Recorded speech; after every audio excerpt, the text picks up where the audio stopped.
सब चीज का ध्यान रखना चाहिए, है ना। व्रत का मतलब क्या है?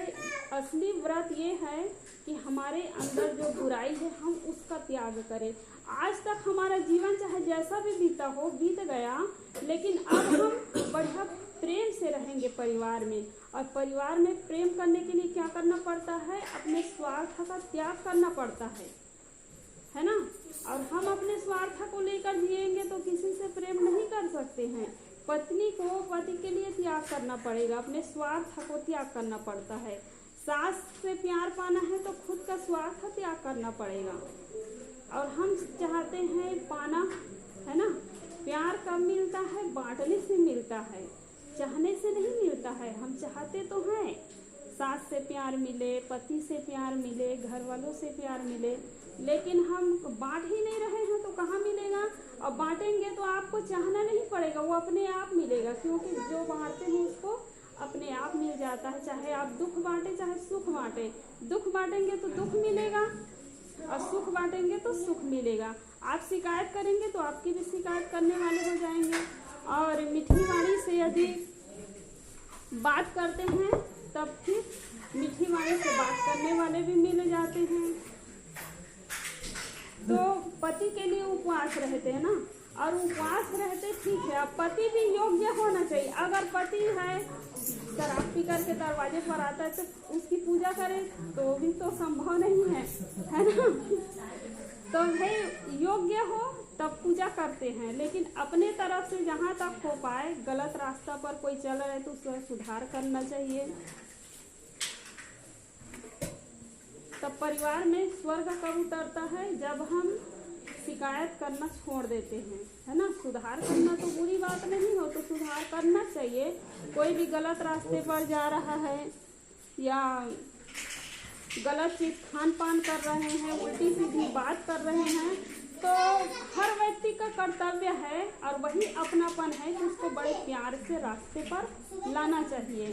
चाहे पड़ोसी के घर हो, चाहे अपने परिवार में हो, किसी से भी कुछ भी हो तो बढ़िया अकेले में ही उसको समझाना चाहिए, है ना। कैसे जी? अकेले ही समझाना चाहिए। सबसे पहली बात, अगर नहीं सुधारता है तब चार के बीच में कहना भी पड़ता है, ऐसा थोड़ी है। आप अकेले नहीं सुधार पा रहे हैं तो चार लोगों के बीच में भी कहना पड़ता है। तो सबसे बड़े उपवास क्या है?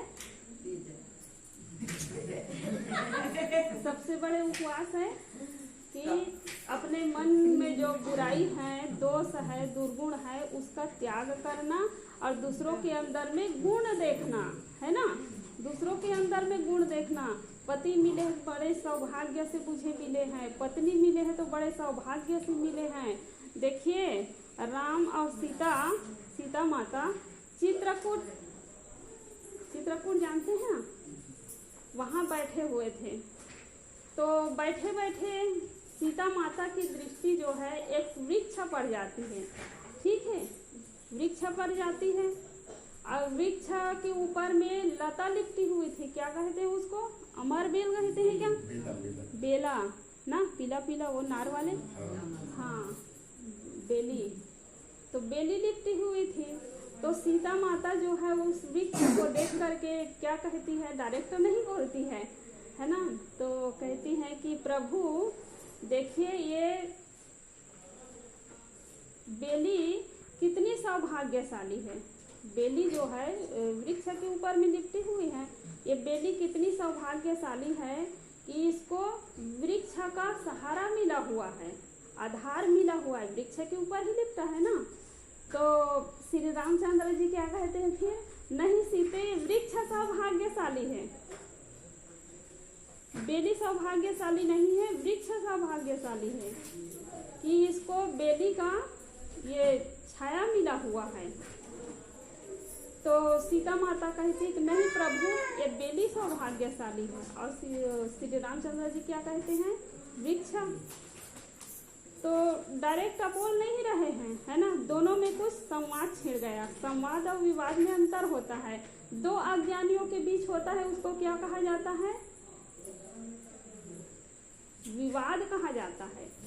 और दो ज्ञानियों के बीच होता है, उसे संवाद कहा जाता है। संवाद में कोई नहीं हारते हैं, दो ज्ञानियों के बीच हो रहा है ना, और विवाद में कोई नहीं जीतते हैं, दोनों हार जाते हैं।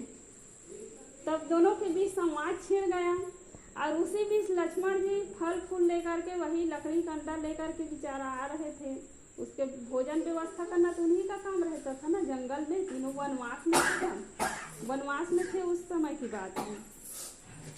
तब दोनों के बीच संवाद छिड़ गया। उसी बीच लक्ष्मण जी आए, फिर देखते हैं और देख करके रुक जाते हैं और पूछते हैं कि भैया क्या बात चल रही है। तब श्री रामचंद्र जी कहते हैं कि भाई लक्ष्मण, तू हमारा न्यायाधीश है, तुमको निर्णय करना पड़ेगा कि ये वृक्ष सौभाग्यशाली है, ये लता सौभाग्यशाली है, बेली। तब लक्ष्मण जी कहते हैं कि भैया ये बड़ों के बीच में पड़ना छोटों का काम नहीं है, है ना।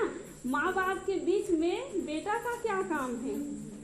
तब श्री रामचंद्र जी कहते हैं कि नहीं भाई लक्ष्मण, तुम्हें निर्णय करना ही पड़ेगा, ये मेरे आदेश है, और आदेश का पालन करना तुम्हारा धर्म है। तब लक्ष्मण जी कहते हैं कि भैया न तो यह वृक्ष सौभाग्यशाली है, क्या कहने लगे, न तो भैया यह वृक्ष सौभाग्यशाली है, न तो भाभी ये बेली सौभाग्यशाली है। सौभाग्यशाली तो जो लता और वृक्ष के नीचे में जिसको आराम मिलता है, विश्राम मिलता है, वो सौभाग्यशाली है। श्री रामचंद्र जी कहना चाहते थे कि मैं कितना सौभाग्यशाली हूँ। वृक्ष को के माध्यम से बोल रहे थे कि मैं कितना सौभाग्यशाली हूँ कि मुझे सीता जैसी पत्नी मिली हुई है।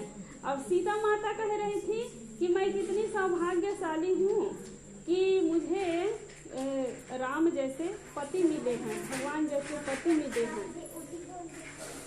तब लक्ष्मण जी क्या कहने लगे, न तो भाभी आप सौभाग्यशाली हो, न तो भैया आप सौभाग्यशाली हो।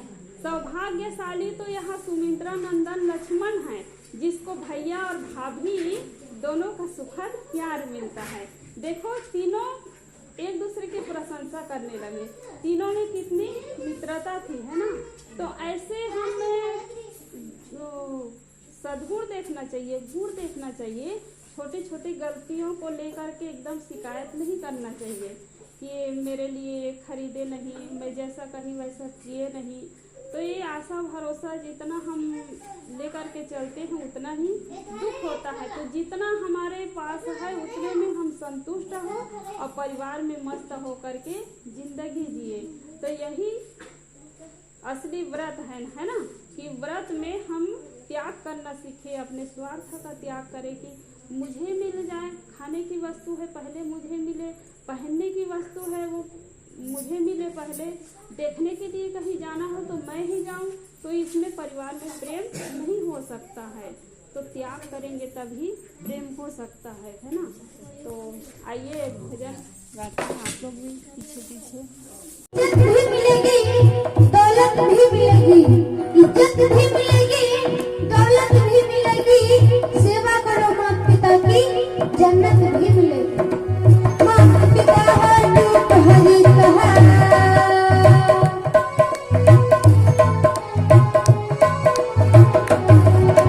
माता पिता है रूप हरि का, पढ़कर आए एक तरीका। वेद पुराण पुकारा रे, कर माता पिता की सेवा, एक बाला रे, कर माता पिता की सेवा।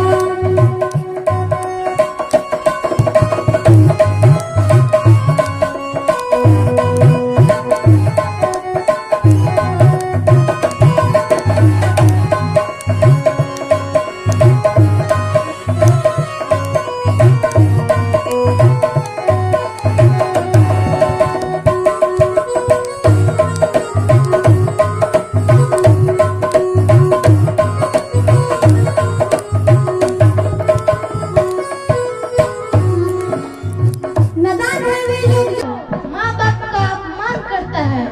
नादान है वे लोग जो माँ बाप